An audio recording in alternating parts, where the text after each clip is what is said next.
मारवाड़ के इतिहास में अब तक हमने पढ़ा राजा जसवंत सिंह जी के बारे में, उनके पुत्र अजीत सिंह जी के बारे में और वीर दुर्गादास राठौड़ जी के बारे में।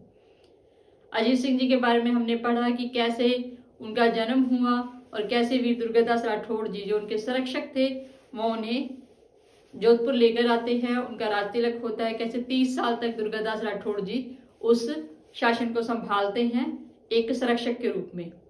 और बाद में अजीत सिंह जी जैसे ही राजगद्दी पर बैठते हैं वो दुर्गादास राठौड़ जी को निर्वासन दे देते हैं। तो हम पढ़ेंगे आगे उनके उत्तराधिकारियों के बारे में। तो उससे पहले मैं आपको बताऊं कि अजीत सिंह जी एक ऐसे राजा थे जिन्होंने अपनी पुत्री का विवाह मुगल शासक फर्रुख शेर से करवाया था।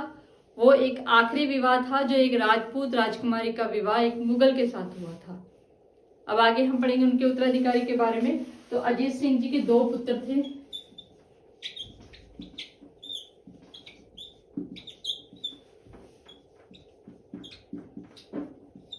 अभय सिंह जी और बख्श सिंह।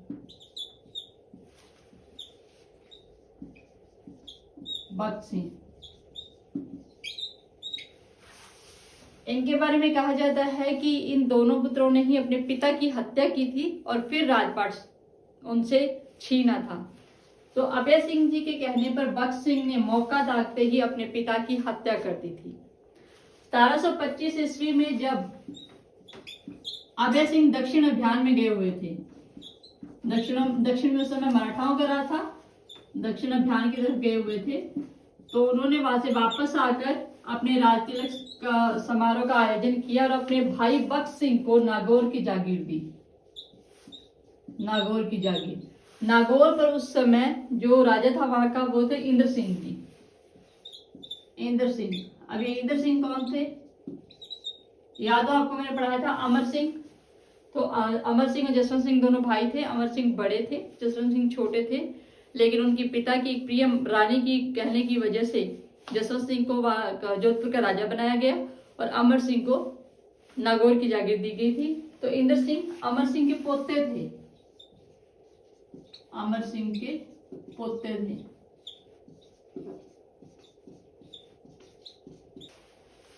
तो इस तरह मारवाड़ के यानी जोधपुर के अगले जो शासक थे वो थे अभय सिंह जी। अभय सिंह जी का शासनकाल 1724 से लेकर 1749 ईस्वी तक माना जाता है। 1730 ईस्वी में इन्हीं के शासनकाल में खेजड़ली आंदोलन हुआ था। खेजड़ली आंदोलन,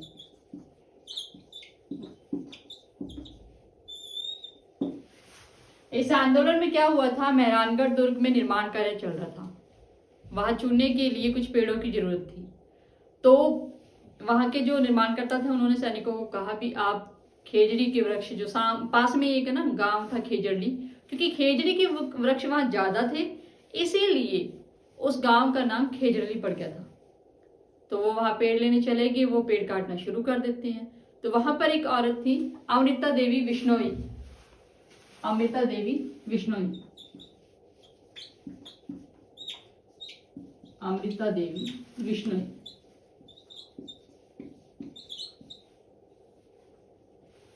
इन्होंने देखा कि वो सैनिक पेड़ काट रहे हैं, तो इन्होंने उन्हें रोका कि भाई पेड़ क्यों काट रहे हो, लोग तो सूखी लकड़ियां लेके जाओ, फिर तो हम माने सही बात है आपकी, लेकिन आप तो पेड़ काट के लेकर जा रहे हो। तो सैनिकों ने कहा हमें जरूरत है तो हम काटना तो पड़ेगा, हम तो काटेंगे, क्योंकि राजा के सैनिक थे तो उनको कौन रोक सकता है। लेकिन अमृता देवी विश्नोई ने कहा कि मैं तो नहीं काटने दूंगी। तो उन्होंने कहा अभी क्या कर लोगे? तो उसने कहा कर तो क्या सकती हूँ, लेकिन उन्होंने क्या किया, एक पेड़ को हक कर लिया और कहा कि मेरी गर्दन काट के चाहे पेड़ काट लो। तो उन्होंने अमृता देवी जी को मार डाला। अमृता देवी जी के साथ साथ उनके पति रामोजी और उनकी 3 पुत्रियां, रामोजी और इनकी 3 पुत्रियां भी इस आंदोलन में थी, उनकी भी हत्या कर दी गई। एक तरह ये आंदोलन की आग पकड़ने लग गया और आसपास के लोग थे वो भी आगे। कुल 363 लोगों ने यहां बलिदान दिया। 363 लोगों की नरबली हुई यहाँ पर, सिर्फ किस लिए? पेड़ बचाने की। पेड़ों की रक्षा इसलिए क्योंकि विश्नोई समुदाय के जो गुरु थे जंबेश्वर महाराज, कौन थे? जंबेश्वर महाराज। जम्बेश्वर महाराज, इन्होंने 29 नियम लिखे हैं। उन 29 नियमों में से एक नियम ये भी है कि हरे भरे पेड़ों का जीवन बचाने के लिए अगर हमारा मस्तिष्क भी हमें देना पड़े, यानी हमें हमारा बलिदान भी देना पड़े, तो वो भी कम है, लेकिन हमें हमारा पर्यावरण बचाना चाहिए। इसीलिए अमृता देवी बिश्नोई ने अपने पति के साथ, अपनी 3 पुत्रियों के साथ, प्लस इनके साथ जो इनके ग्रामीण थे 363 लोगों ने अपना बलिदान दे दिया। आगे चलकर वन संरक्षण में अमृता देवी जी के नाम से पुरस्कार दिया जाने लगा। सरकार द्वारा अमृता देवी बिश्नोई जी के सम्मान में पुरस्कार वितरण 1994 से शुरू हुआ। पहला वन्य जीव संरक्षण पुरस्कार जो अमृता देवी जी के सम्मान में दिया जाता है वो गंगाराम बिश्नोई जी को दिया गया। भाद्रपद शुक्ल दशमी को खेजड़ी में बहुत बड़ा वृक्ष मेले का आयोजन होता है। पहली बार खेजड़ी दिवस 12 सितंबर 1978 को बनाया गया था। ये मैं नोट डाउन कर दूं। 1994 से क्या हुआ, पुरस्कार वितरण शुरू।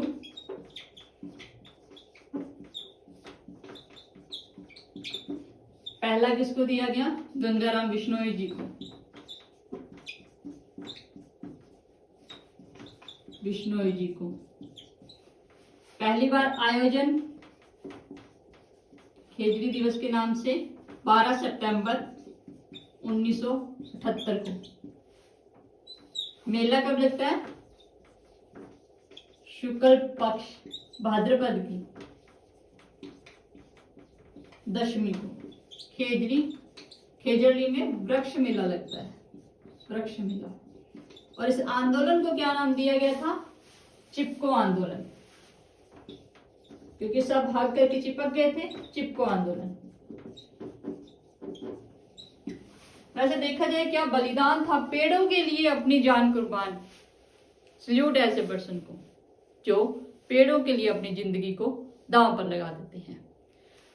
तो महाराजा अभय सिंह जी के समय में ही हुडा सम्मेलन भी हुआ था 17 जुलाई 1734 ईस्वी में।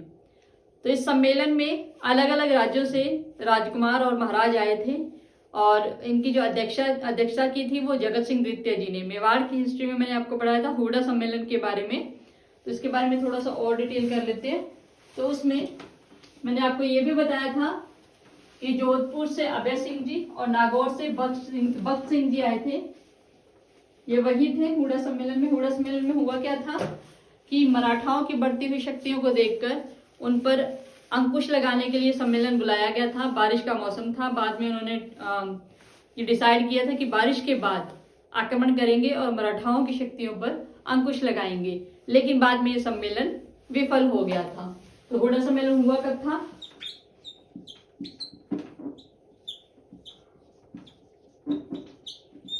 सतारह सौ 34